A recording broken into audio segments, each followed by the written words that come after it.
we're hoping to share this episode with you on New Year's Day. Because instead of resolutions in 2025, we tried something different. And in 2025, we made bingo cards. And some of these were travel related, which is what we're going to share a lot more about here. We're J and B, and at the beginning of 2021, we hit the road. Permanently. We traded our city apartment for a constant stream of Airbnbs, new states, and places. And we wouldn't have it any other way. Come along with us as we explore all the U.S. and beyond has to offer. And join us as we continue Living on the Way. Hello there, and welcome back to Living on the Way.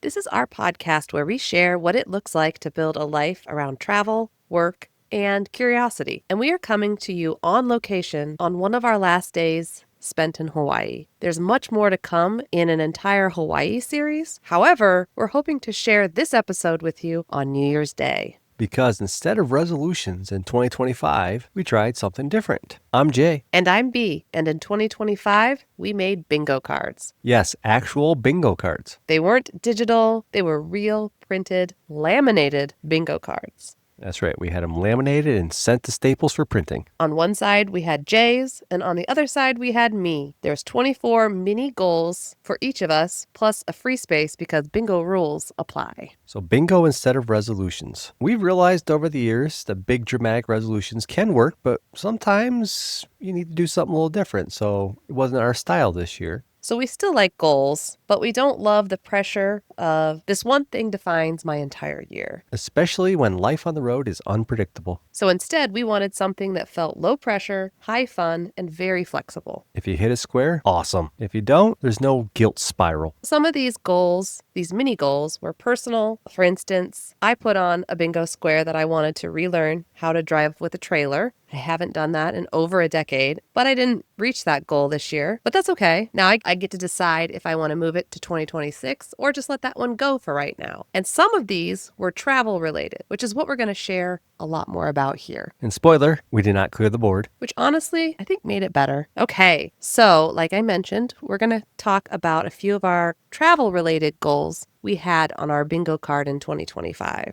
I'll start with one of my favorite, and that came about in a very unexpected way, touching two different oceans in 1 year. That one ended up being way more epic than originally envisioned. The first time I actually touched the Atlantic Ocean this year was when we visited Dry Tortugas National Park, which, if you're interested, we have a full episode about our trip there if you haven't seen it yet. Remote, beautiful setting, and unreal water. And then the pivot. Classic Alaska. We unexpectedly ended up in Kotzebue, Alaska, which is above the Arctic Circle and right on the Arctic Ocean.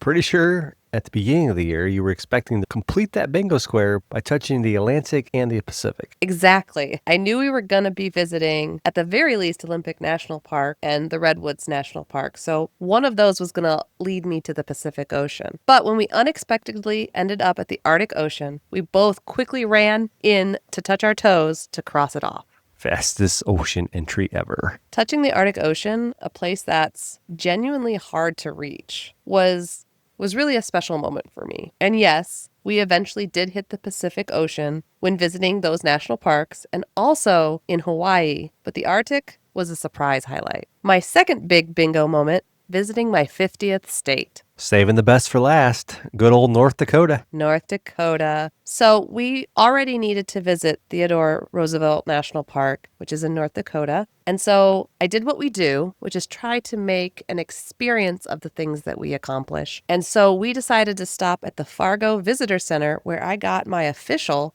Best for Last certificate. Which is a real thing. Right. It's given to people who save North Dakota for their 50th and final state. And I got a certificate with my name on it, and I got a t-shirt that says Best for Last. And it was a really great stop.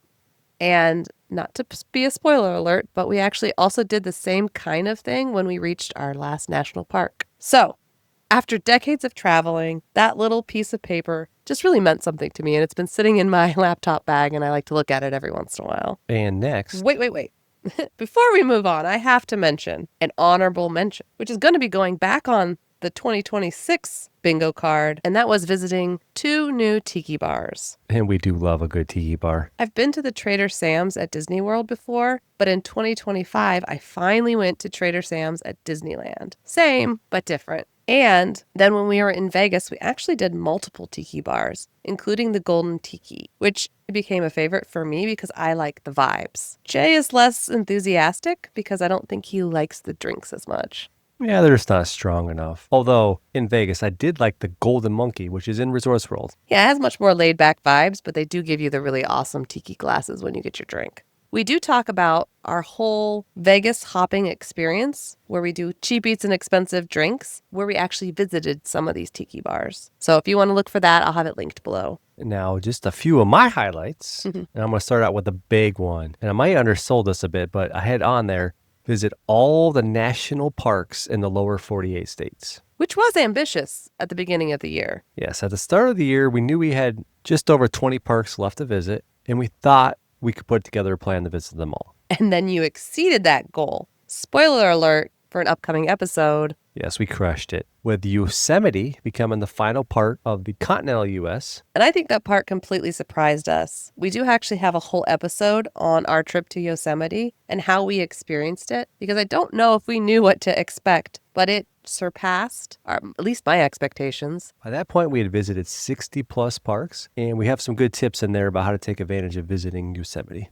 Another bingo square was visit a brand new bourbon distillery. And as you know, we had been to probably over 100 at this point. And we actually, by the halfway through 2025, we weren't even sure if we were going to be able to get to a new distillery because we hadn't at that point. But we did end up spending a full month in Kentucky, which was amazing. And you can't help but find a new distillery to go to when in Kentucky. Many new keep opening up. We had a chance to visit several new ones this year, including a favorite of mine, which is B.H. James Distillery down in southern Kentucky. It's a very small craft operation run by some fantastic folks. They focused on small, tiny batches and experimental releases and just finding some great barrels as well to sell under their name. Very different from the big names. I enjoy those smaller distilleries, even more when they are new to us. An honorable mention for this year, and it was a miss. I had to visit 2 new baseball stadiums, but it will be back on the bingo card for 2026. So now that we've reached our big, huge visit all national park goal, it's going to be awesome to spend some time visiting all the baseball stadiums across the U.S. I think that would be a great ongoing long-term travel goal for us. So visiting at least 2 more in 2026, 2 new ones, is going back on the bingo card. If you've been to a stadium that we should prioritize, comment and tell us. Did anyone hit a bingo? Well, interestingly enough, we both marked off 11 squares each of the 24. And I ended up with a bingo. Bingo! I don't even think I used the free space. I think I got 5. I think you're probably right. I think I did. So It'll show up in the video, right, when you show this? yeah, I'm not going to share all our personal, but yes, it'll show up. So you know if I'm wrong or not at this point if you're watching the video podcast. But the biggest takeaway for me is that goals don't have to be heavy to be meaningful. And certainly some of them were. Some of those are ways to improve ourselves, improve our lives. And some of the most impactful moments this year, though, did come from some of the ones we felt more explorative and playful about when we wrote them down at the beginning of the year. And having multiple small targets gave us more chances to win. And I think we both do kind of love to win. And our flexible approach in our lifestyle of living on the road, working full time, adjusting constantly. And in 2025, we launched this podcast. We hit massive travel goals, and we still left time for rest and fun. And I think that was attributed in part to these bingo cards. As we head into the new year, 2026, we're already thinking about what we're going to put on our bingo card for the year. More travel, more curiosity, probably more tiki bars. Thank you so much to everyone who's listened, subscribed, followed along with us, or shared an episode. This podcast and our YouTube channel exists because of you. So if you like traveling with intention, but without the pressure, share living on the way with someone you think would enjoy it. And until next time, we will be Living on the way.